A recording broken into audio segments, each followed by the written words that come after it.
trauma bebet waktu lahiran, pas dijahit nggak dibius itu sakit banget sampai aku teriak-teriak. Pas teriak-teriak malah dimarahin dan disumpel nih pakai kain.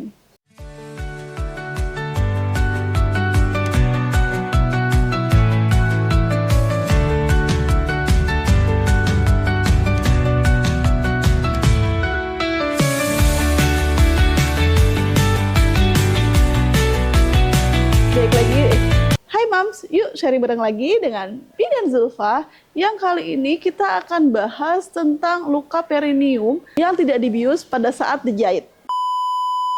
Pas luka perineum dijahit, pada dibius nggak sih? Jadi sebelumnya Bubi tuh bikin konten di Reels, Instagram, dan juga TikTok. Terus nanya nih, komentar-komentarnya ternyata 80% tidak dibius pada saat penjahitan. Aduh, itu gimana rasanya gitu ya. Bahkan ada yang disumpel atau dimarahin saat teriak-teriak. Janganlah ya, Mam ya. Kalau masuk ke situ, Bubi akan kasih tahu dulu tentang 4 derajat luka perineum. Yang derajat pertama adalah dia hanya di bagian kulit saja. Nah itu tergantung apakah perlu dijahit atau enggak. Kalau misalnya aku nih pas dilihat itu nggak berdarah atau dia tidak mengganggu struktur si perineum, aku biasanya nggak jahit. Diemin aja, nanti juga dia akan sembuh sendiri. Nah yang kita sering lakukan adalah luka perineum derajat 2. Luka perineum ini yang bisa terbuka dan ini harus dijahit. Ini bagian otot, perineum, dan bagian luar. Terus kalau saya diepis ataupun digunting, ini juga luka perineumnya grade 2 ya, Mam. Nah, kalau sudah grade 3 dan grade 4, itu biasanya dokter yang mengerjakan, Mam. Kalau grade 3, otot bagian rektum, dan kalau grade 4 sampai ke sphincter ani. Jadi di bagian anusnya tuh kebelah gitu. Nah, itu udah bagian dokter kandungan tuh yang mengerjakan. Tapi jarang kok, Mam, yang sampai robek kayak gitu, kecuali kalau bayinya besar banget, atau perineumnya rapuh gitu ya, sehingga robekan itu banyak banget. Di bius aja itu masih berasa, Mam, karena kan biusnya lokal ya, jadi masih berasa tuh, tapi nggak terlalu sakit. Dan kalau udah mulai ke kulit itu mulai agak berasa tuh, karena kalau kulit itu agak sulit untuk dibius. Tapi kalau yang sama sekali nggak dibius, janganlah ya, Mam ya.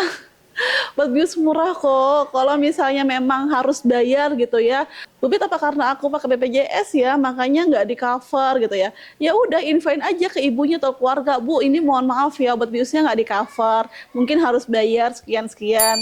Nggak mahal kok, Mam, murah gitu lah, mungkin nggak sampai 100.000 kali ya, tapi kalau misalnya kita banyak ya mungkin bisa sampai lebih dari 100.000. Tapi kalau menurut aku pasti banyak kok yang mau untuk bayar lebih gitu ya, seandainya memang harus dibius pada saat penjahitan gitu. Terus buat provider nih, emang ya kadang-kadang kita kan tidak bisa memilih pasien gitu ya.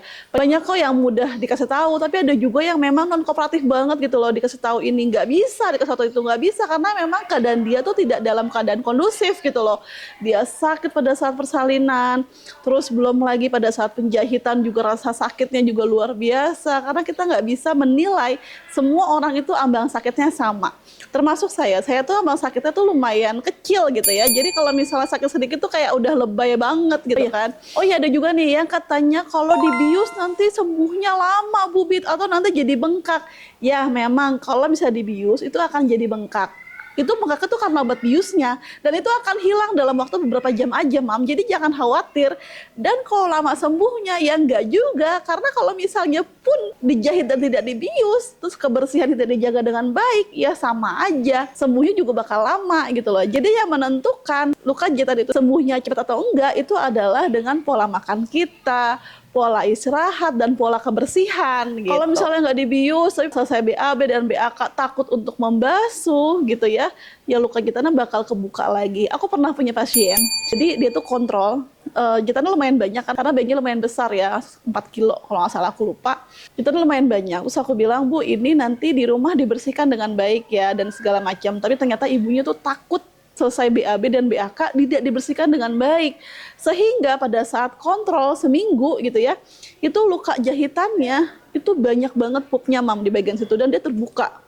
Udah gitu aku dimarahin lagi sama suaminya karena katanya ini jahitnya nggak bener nih, kok bisa kebuka lagi lala segala macam gitu ya. So aku bilang sama bapaknya, Pak sini deh Pak, Bapak lihat dulu keadaannya. Enggak, saya takut enggak, Bapak lihat dulu, karena kalau nggak gitu dia bakal nyalain orang lain terus gitu kan. Bapak lihat, ini di benangnya, Bapak tahu apa?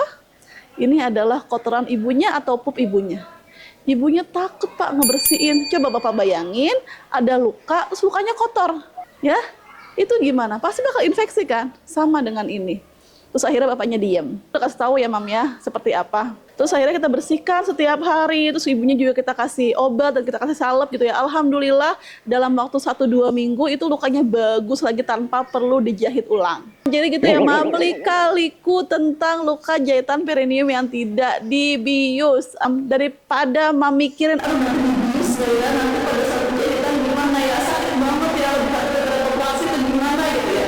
Sebaiknya mam melakukan pemberdayaan diri, lakukan gerakan yoga, senam hamil, pijat perineum, dan perbanyak ilmu tentang persiapan persalinan supaya tidak terjadi robekan pada saat persalinan. Karena kalau misalnya nggak ada robekan, bidannya senang, pasangannya juga ikut senang karena mengurangi pekerjaan bidannya gitu, nggak perlu dijahit, terus ibunya juga enak gitu ya, pas habis lahiran pas dilihat, Bu enak nih Bu nggak ada jahitan gitu ya, langsung happy gitu ya, alhamdulillah nggak ada jahitan gitu, jadi lebih enak gitu. Oke Mam, jadi setelah ini kita sharing apa lagi ya, yuk komen di kolom komentar dan jangan lupa like, share, and subscribe untuk info-info menarik lainnya.